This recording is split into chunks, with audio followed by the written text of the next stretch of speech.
Reuters 6 seconds before an Amtrak train derailed off a bridge and onto a highway near Seattle, the engineer remarked that the train was speeding, U.S. investigators said on Friday. The engineer then applied the brakes but apparently not the emergency brake, the National Transportation Safety Board (NTSB) said in a statement after retrieving and reviewing data from the data recorder and inward and outward-facing cameras. Monday's crash south of Seattle killed 3 people and sent about 100 others to hospitals. All 12 cars and one of the 2 engines jumped the tracks at a curve, sending some cars tumbling from a bridge onto an interstate highway. The board previously said the train was going about 80 miles per hour, 129 kilometers per hour in a 30 miles per hour zone. On Friday it said the final recorded speed of the locomotive was 78 miles per hour.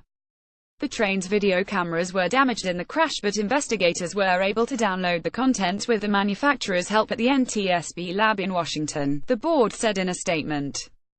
About 6 seconds prior to the derailment, the engineer made a comment regarding an overspeed condition, the board said. The engineer's actions were consistent with the application of the locomotive's brakes just before the recording ended. It did not appear the engineer placed the brake handle in emergency braking mode, the board said.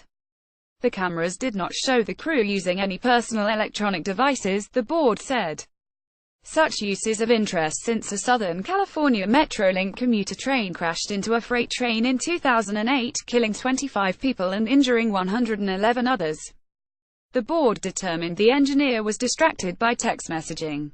Amtrak President Richard Anderson on Friday urged faster national rollout of another safety measure, Positive Train Control (PTC), that can automatically slow speeding trains and might have prevented the Washington accident. PTC must be installed on all U.S. trains and tracks by the end of 2018. It was not operational on the track, owned by the Sound Transit commuter rail, where the Amtrak train derailed. It is imperative that the rail industry urgently work together to get PTC activated on the national network as soon as possible, and certainly by the December 2018 federal deadline, if not before, Anderson said in a statement.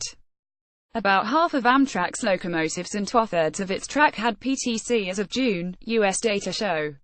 Reporting by Daniel Trotter in New York, editing by Jeffrey Benko and Susan Thomas, or Standards to Thomson Reuters Trust Principles.